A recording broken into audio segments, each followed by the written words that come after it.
Chers téléspectateurs, bonjour et bienvenue dans votre émission Complément de cours et conseils pratiques au bac. Aujourd'hui, comme à l'accoutumée, nous nous pencherons sur les contours des épreuves et l'épreuve qui nous réunit aujourd'hui est l'épreuve de physique-chimie au baccalauréat. Pour ce faire, nous avons comme invité sur notre plateau Monsieur Pagny Jean-Charles, professeur de lycée en physique-chimie au lycée Sainte-Marie. Bonjour monsieur. Bonjour monsieur. Voilà, il totalise à son actif plus de 20 ans d'expérience et il est aussi spécialiste en élaboration de barèmes au baccalauréat. Alors, monsieur, nous allons entamer notre discussion du jour et pour l'entamer, nous savons que pendant toute une année, c'est-à-dire 9 à 10 mois, l'élève qui est potentiellement un futur bachelier va se préparer. Et donc, il y a cette année qui s'appelle l'année académique.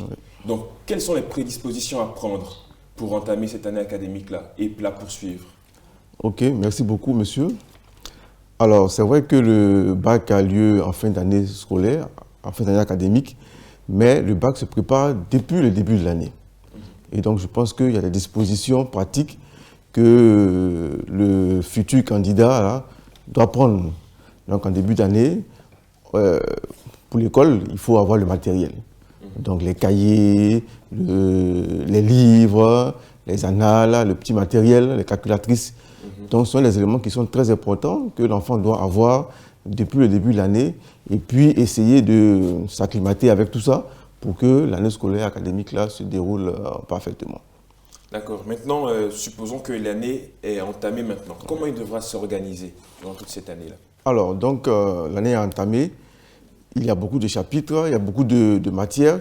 Donc, il faut que le candidat s'organise et, par exemple, un emploi du temps à la maison.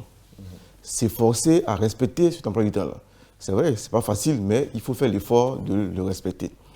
Et en physique-chimie, après les cours, les leçons, le professeur donne en général des exercices à faire. Il faut que l'élève fasse effectivement ces exercices. Avoir un cahier d'exercices, pas les feuilles blanches là, parce qu'après ces feuilles se perdent et au moment des révisions, on ne sait plus ce qu'on a fait. Donc il faut avoir un cahier étudiant comme on dit, où les exercices sont faits régulièrement. Les exercices donnés par le professeur. Il faut respecter aussi les conseils, les consignes. La physique-chimie est une matière qui est très compliquée, comme on le dit, mais il faut être rigoureux. Il y a des choses qu'on doit faire. Par exemple, chaque résultat, on doit avoir les unités. Donc, on ne peut pas faire un exercice et puis donner les formules comme ça. Il y a une rédaction, il y a une méthodologie. Donc, tout ça sont des choses qui s'apprennent depuis le début de l'année et au fur et à mesure, le candidat acquiert ça. Et puis, bon, en fin d'année, c'est beaucoup plus facile. Justement, vous avez dit que les physiques-chimie, c'est une discipline assez compliquée, assez complexe. Et donc, il y a cette question d'appréhension qui surgit. Tout comme les mathématiques, il y a toujours une question d'appréhension. Comment l'élève, plus particulièrement l'élève en série scientifique, c'est-à-dire C et D, et les séries techniques scientifiques, devrait appréhender cette discipline physique-chimie? Ok, donc déjà, en début, il faut que on laisse tomber tous les a priori. La physique-chimie, c'est difficile. Ce n'est pas difficile. S'il y a des professeurs, s'il y a des techniciens, c'est que tout le monde passe par là, on peut s'en sortir. Alors, donc, il faut enlever tous ces tabous-là. Et puis, il faut savoir aussi que, je pense, pour que la physique soit faite avec beaucoup de joie, il faut savoir que c'est une matière qui peut nous permettre de comprendre beaucoup de choses qu'on a autour de nous, dans l'environnement, dans la vie courante. Et donc, je pense qu'en faisant ça, en ayant ça à l'esprit, bon, la physique-chimie peut passer. Donc, justement, transposer cette discipline académique dans le quotidien. Oui, voilà. D'accord. Et y aurait-il en physique-chimie, ça c'est une question assez subjective, des chapitres sur lesquels se focaliser? Bon, en tant que technicien, j'ai envie de dire il faut tout apprendre. Parce que le bac, le sujet, on ne sait pas comment ça va se passer, on ne sait pas quelles sont les épreuves qu'on va avoir, les chapitres. Donc, il faut ne pas laisser, pas faire d'impasse. Voilà. C'est vrai qu'il y a beaucoup de chapitres. Bon, et on voit qu'en général, il y a des chapitres qui sortent régulièrement, fréquemment, mais comme on le dit, on ne sait jamais. Donc, même si on penche plus sur quelques chapitres, mais il faut quand même avoir une idée générale sur tous les chapitres pour éviter certains pièges. Certains pièges, certaines surprises aussi. Certaines surprises. Voilà, et donc justement, après cette période de cours, cette année académique, il y a ce qu'on appelle la période de renforcement, Oui. de révision. Oui. Et pourquoi cette période de renforcement-là? Et puis surtout, pourquoi en physique-chimie?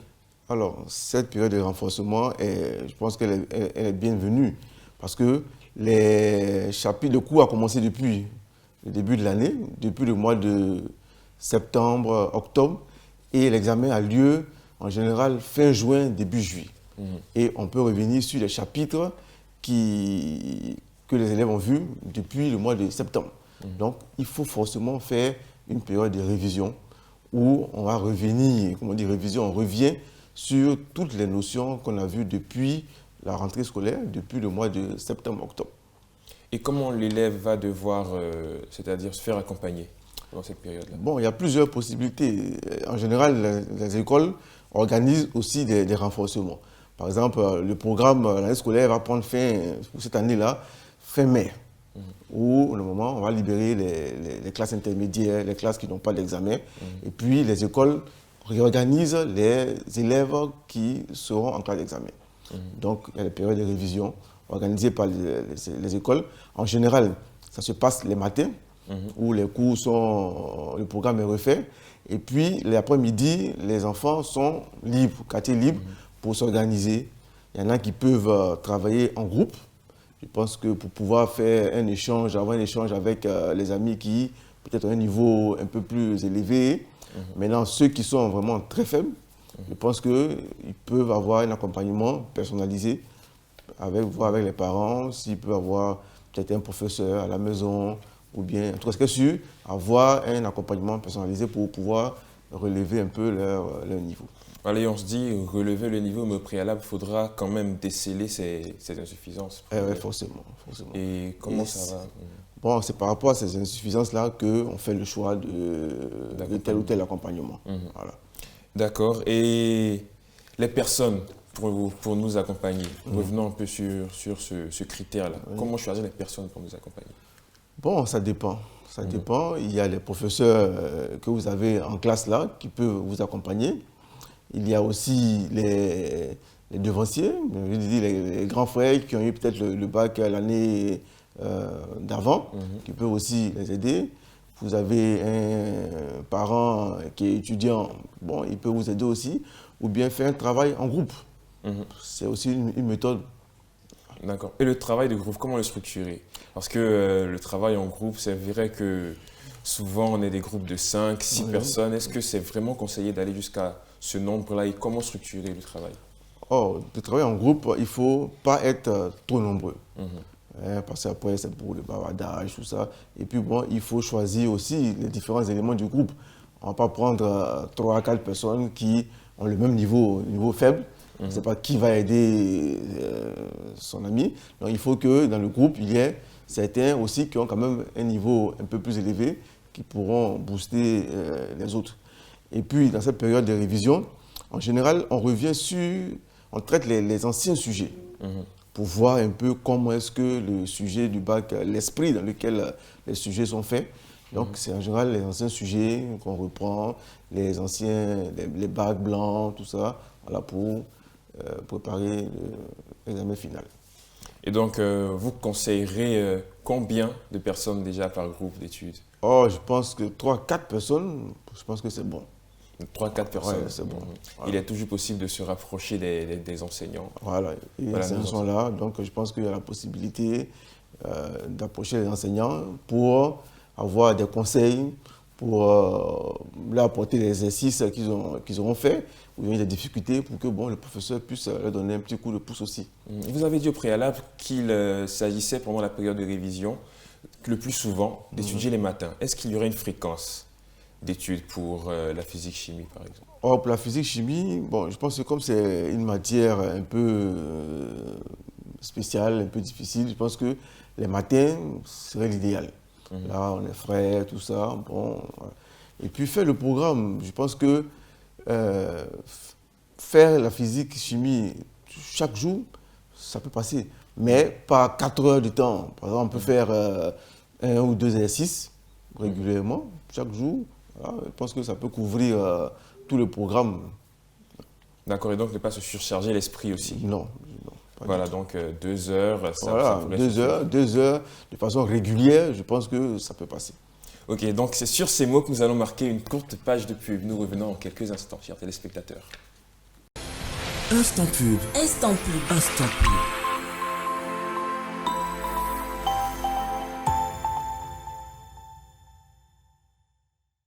Rentrée académique 2018-2019. Parents, élèves, étudiants, travailleurs. HETech, c'est plus de 20 ans d'innovation, de succès et de formation de cadres compétents. Avec la compétence de nos diplômés reconnus par le monde professionnel. Une mobilité internationale garantie. Une possibilité de double diplomation Conakry-Abidjan. Une formation pratique avec des professionnels aguerris. Une bibliothèque numérique. Des salles climatisées. Pour la réalisation de vos ambitions académiques et professionnels en DTS, BTS, licence professionnelle et master, rejoignez HETech Conakry à Lambani, Carrefour d'Addis, à 150 mètres derrière la station Shell. Infoline 666 91 99 99 626 63 44 60. HETech, la trajectoire de votre réussite, l'école de votre entreprise. Agitel Formation, cours pour travailleurs. Ismaël envisage une formation adaptée à sa fonction. Il a opté pour une licence professionnelle d'Agitel Formation. Héloïse, soucieuse de booster sa carrière professionnelle, a opté pour un master. Avec Agitel Formation, préparez des masters, licences professionnelles reconnus par l'État et le CAMES en finance, marketing, communication, logistique, ressources humaines et informatique. Les inscriptions ont débuté et se poursuivent au campus Agitel, 6 à la Riviera Palmeraie. Faites le choix de la meilleure formation pour vous aider à conquérir le monde du travail. Agitel Formation pour la mondialisation de votre formation. Instant pub. Instant pub. Instant pub.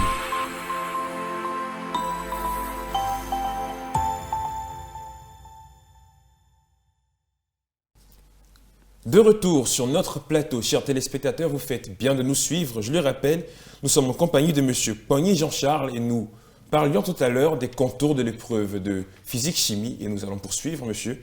Nous allons maintenant attaquer les attitudes pendant la période d'examen. Oui. On se dit qu'on a passé toute une année académique, on s'est renforcé. Oui. Maintenant, nous sommes en face de notre feuille, en face de notre feuille de composition. Oui. Nous sommes là pendant l'examen. Et comment déjà peut se décrire l'épreuve de physique-chimie à l'examen? Alors, à l'examen, l'épreuve de physique-chimie a une durée de 3 heures. Et l'épreuve est composée de 4 exercices. 2 exercices de physique et puis 2 exercices de chimie. Jusqu'à présent, les exercices ont une valeur de 5 points chacun. Donc, 4 exercices, 5 points, ça fait une épreuve sur 20. Donc, la durée, c'est 3 heures. Et c'est pour un coefficient de combien? Le coefficient, ça dépend des séries. En série D, le coefficient, c'est 4. En série C, c'est le coefficient 5. D'accord. Voilà. Et il n'y aurait pas physique-chimie aussi pour les séries littéraires? Non, les séries littéraires, il n'y a pas la physique. D'accord. Et comment évaluer, si c'est possible, bien sûr, comment évaluer les probabilités d'un chapitre de cours à apparaître dans le sujet? Bon, déjà, ce qui est facile, ce qui est évident, c'est au niveau de la chimie. La chimie est composée il y a 2 exercices, comme j'ai dit. Il y a un exercice de chimie organique qui tombe absolument. Donc ça, c'est sûr, il y a la chimie organique. Et la chimie organique, ce n'est pas un exercice où on peut donner sur un seul chapitre. Donc des fois, les exercices là peuvent commencer depuis le premier chapitre jusqu'à la fin. Donc on ne peut pas dire qu'on va bosser, par exemple, les alcools, et puis c'est fini. Non. Donc ça peut commencer sur les alcools et puis finir sur autre chose. Donc c'est tout le chapitre, c'est tout le programme de chimie organique. Donc en chimie organique, on résume carrément tout. Carrément, voilà. Donc on ne peut pas choisir, j'ai bossé l'alcool, j'ai fait ADI seulement. Non, ce n'est pas possible. Après, le deuxième exercice, c'est sur la chimie générale. Là aussi, c'est pratiquement la même chose. L'exercice, depuis le premier chapitre de chimie générale jusqu'à la fin, l'exercice peut porter sur tout ça. Donc on ne peut pas dire que, on va bosser telle chose et puis on va laisser. Ce n'est pas possible. Maintenant, où on peut éventuellement accentuer les efforts sur certains chapitres, c'est peut-être en physique. Donc en physique, le programme même, il y a 4 grandes parties. Il y a une partie mécanique, il y a la partie électromagnétisme, il y a la partie électricité et puis la partie physique nucléaire. D'accord. D'accord. Voilà. Donc, en général, jusqu'à présent, la partie physique nucléaire ne tombe pas très souvent. Mais, comme je dis, il y a 3 ans, en 3 ou 4 ans, en série C, on a donné un essai sur la physique nucléaire. Alors, je vous dis que ça n'a pas été facile pour les candidats et aussi pour les professeurs. Parce que les professeurs se disent non, que ça, on ne donne pas. C'est en fin d'année. Des fois, c'est un polycope. Des fois, les professeurs ne font pas. Et puis, c'est tombé. Donc, du coup, tout le monde avait des soucis, les élèves, les candidats, comme les enseignants. D'accord. Et déjà, vous avez parlé des problèmes. Donc, comment l'élève devra se comporter face à cela? Face à ces problèmes-là, donc, il ne faut pas faire d'impasse, comme je dis. Et puis, il faut avoir une idée, en tout cas une idée sur les différentes parties. Là. Il y a la mécanique. La mécanique, c'est une partie qui tombe, je veux dire, plus souvent. Peut-être, disons, 75% de chances que ça tombe. Donc, ça, c'est une partie qu'il faut vraiment, vraiment maîtriser. On ne peut pas faire d'impasse là-bas. Et puis, il y a l'électromagnétisme qui tombe plus ou moins, mais il faut aussi avoir une idée. Je pense qu'il ne faut pas négliger les différentes parties. D'accord, donc ne se fier à aucune tendance. Ah non, pas du tout. D'accord. Et maintenant, quel comportement aussi adopter face au sujet de physique-chimie? Ok, très bien. Alors donc, le jour de l'épreuve de physique-chimie, quand on reçoit le sujet, la feuille, il faut que le candidat prenne le temps de lire. De lire les 4 exercices là. Chose qu'il ne veut pas faire, qu'il refuse parce qu'il trouve que ça fait perdre le temps. Alors que nous, on leur dit, il faut lire l'exercice. Pour savoir, les 4 exercices, pour savoir par quel exercice il faut commencer. Et en général, il faut commencer par l'exercice qu'on comprend le mieux. On ne peut pas dire non, qu'on va faire les autres, et puis bon, ça, comme on comprend, on le garde pour la fin. Pas du tout. Il faut commencer par ce qu'on comprend. Et comme je dis, il y a 3 heures, 4 exercices. Donc si on fait un ratio, ça fait environ 45 minutes par exercice. Donc l'enfant qui peut chronométrer, bon, il peut voir l'exercice qu'il comprend le mieux. Peut-être qu'il pourra le faire en moins de 45 minutes pour avoir du temps en stock là pour mettre sur les 45 minutes des autres exercices qui sont peut-être un peu plus difficiles. D'accord, donc je reprends, il y a lire l'exercice de long en large, le comprendre et commencer par l'exercice qu'on comprend le mieux. Très bien, voilà. Voilà, et donc paradoxalement, qu'est-ce qu'il ne faudrait pas faire du tout? Ce qu'il ne faut pas faire du tout, c'est de ne pas lire. De dire que bon, moi je sais que je commence par chimie organique, je commence par ceci, donc quand je prends ma feuille, et puis paf, je tombe dessus. Alors que peut-être que ce jour-là, l'exercice va être peut-être un peu plus difficile. Et puis, ce qu'il ne faut pas faire encore, c'est qu'il y a des candidats qui, en composant, font tous les exercices, par exemple, sur leur brouillon, avant de pouvoir recopier. Ça, c'est une mauvaise attitude. Voilà. Le brouillon, c'est pour chercher un peu. Voilà. Donc, quand on voit, bon, on fait des petites recherches, on fait au brouillon, et puis bon, on continue. Mais il ne faut pas faire l'exercice là, carrément, tout le devoir au brouillon, et puis après, maintenant, dire qu'on va le copier. Ça, ce n'est pas une bonne attitude. C'est perdre du temps quand on sait que quand il y a le ratio, c'est 45 minutes par exercice. C'est pas bon. D'accord. Et donc, vous qui êtes spécialiste en élaboration de barèmes et spécialiste aussi dans les corrections de sujets d'examen, quels sont les petits topos que vous pouvez donner à ces élèves-là? Bon, les petits topos qu'on peut leur donner, c'est vraiment de prendre du temps pour rédiger leur sujet. Il faut rédiger. C'est vrai que c'est la physique-chimie, ce n'est pas une nouvelle de français, mais on ne va pas aligner comme ça les formules sans mettre quelques petites phrases. Et puis, on insiste en physique sur les unités. On ne peut pas donner un résultat sans mettre l'unité. Ça n'a pas de sens. On ne sait pas, ça n'a pas de sens. Donc, voilà des petites choses qu'il faut savoir faire. Et puis, bon, il faut que le candidat soit serein et puis composer tranquillement. Le sujet qu'on leur donne, ce sont des choses qu'ils ont vues en classe. Ce sont des choses qu'ils peuvent faire. Donc, il suffit de se concentrer et puis, bon, je pense qu'il n'y a pas de problème. D'accord, et donc en tant que correcteur, déjà, il y a la présentation de la feuille qui compte aussi. Ah oui, ouais. C'est très important. Il y a beaucoup de correcteurs, il y a beaucoup de feuilles à corriger. quand un candidat présente une copie où vraiment il n'y a pas on ne sent pas les différentes parties, il n'y a pas de liens, tout ça, vraiment, c'est pas agréable. Et puis bon, ça met le correcteur aussi un peu sur les nerfs, et puis bon, ça fait que l'enfant peut perdre des points comme ça. Ouais, et surtout, il faut aussi éviter de tricher. Oui, surtout, ouais, il faut éviter de tricher. Ça nous amène à une autre question, les dispositions à prendre dans la salle même. Dans la salle, alors, ces temps-ci, avec les technologies, là, il y a les portables, les enfants trichent beaucoup avec les portables. Donc déjà, dans les centres, on évite que les candidats viennent avec leur téléphone portable. Alors, donc, il faut éviter cela.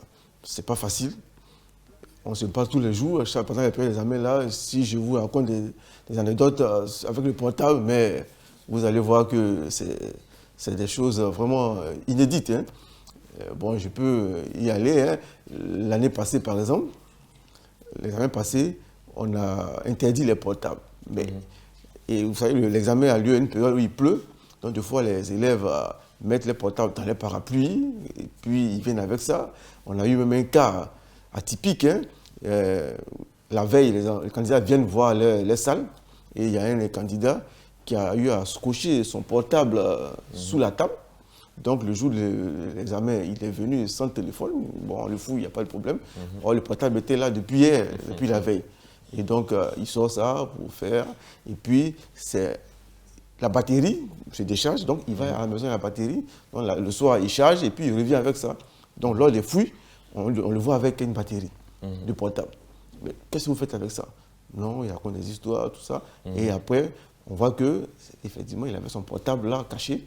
Et c'est avec ça qu'il vient charger son portable pour pouvoir pour tricher. Il y a d'autres encore. Une dernière, par exemple, lors d'une épreuve, dans un établissement, les candidats ont reçu leur sujet, la feuille, et puis il y a un candidat qui avait son petit topo là, il avait un ami qui était dehors, et donc on donne sa copie, il plie la feuille rapidement, et puis il balance par la fenêtre à celui qui est en bas là-bas. Or, le surveillant a vu quand il lançait la feuille.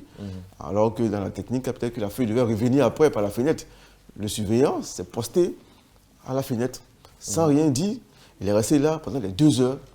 Le candidat n'avait plus de copie, il n'a plus de sujet, il ne peut pas composer. Celui qui est en bas ne peut pas faire venir le pétrole. Et bon, là, le candidat, il a eu 0, il n'a rien écrit. Il n'a pas de feuille. D'accord, et donc une autre question, vous qui êtes toujours dans la correction, je vous parle en tant que correcteur maintenant. Quelles sont les tendances que vous avez pu observer lors des corrections? C'est-à-dire au niveau des notes, par exemple. Oh, en physique, bon, ça dépend. Hein. Ça dépend des centres, d'où viennent les copies. Mais bon, en général, les notes ne sont pas très très bonnes.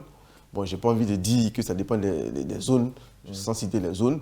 Mais les copies qu'on a eu à corriger, en tout cas moi l'année passée, bon, les notes n'étaient pas très bonnes. Donc il y a eu une évolution depuis, enfin une décroissance dans les notes, si je peux le dire ainsi. Oh, j'ai pas envie de dire ça, mais je dis que ça dépend. Ouais. Ça dépend vraiment, il y a plusieurs facteurs qui rentrent. Il y a plusieurs facteurs, ça dépend d'où viennent les copies, ça dépend, il y a plusieurs. Bon, moi je suis à Sainte-Marie. En général, les collègues qui ont eu à corriger les copies de Sainte-Marie, en général, sont des bonnes notes. Bon, donc ça dépend. D'accord. Et donc nous sommes pratiquement à la fin de notre émission. Un dernier mot pour nos très chers téléspectateurs qui nous suivent. Alors, donc un dernier mot pour les candidats, parce qu'on parle de conseils pour les futurs bacheliers. Donc, je leur dis, en physique, chimie, vraiment, il faut que les candidats n'aient pas peur. N'aient pas peur. On ne peut pas leur donner des exercices, des épreuves qu'ils n'ont pas vues. Ce sont des choses qu'ils ont vues en classe. Donc, il ne faut pas qu'ils aient peur. Il faut qu'ils respectent aussi tous les conseils que les professeurs leur ont donnés.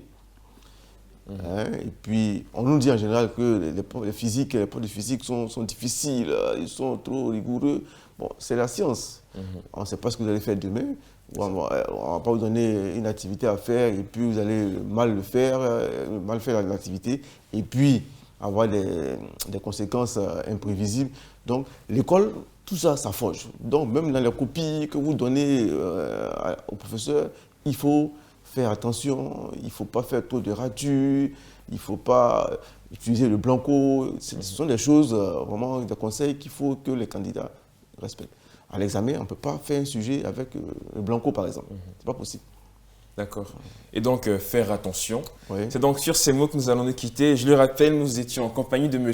Pognier Jean-Charles, professeur de lycée en physique-chimie au lycée Sainte-Marie. Il totalise à son actif plus de 20 ans d'expérience et il est spécialiste en élaboration de barèmes. Merci monsieur d'avoir été parmi nous. Merci beaucoup. Merci à vous, chers téléspectateurs, de nous avoir suivis. Je le rappelle, le baccalauréat, on y va pour le succès. Et le succès, c'est sur 2EF TV. Donc, suivez-nous sur nos pages YouTube via 2EF TV ou sur notre site www.2eftv.com ou téléchargez tout simplement notre application sur App Store ou Play Store 2EF TV. Merci de nous avoir suivis. Rendez-vous pour de prochaines éditions et jusque-là, portez-vous bien.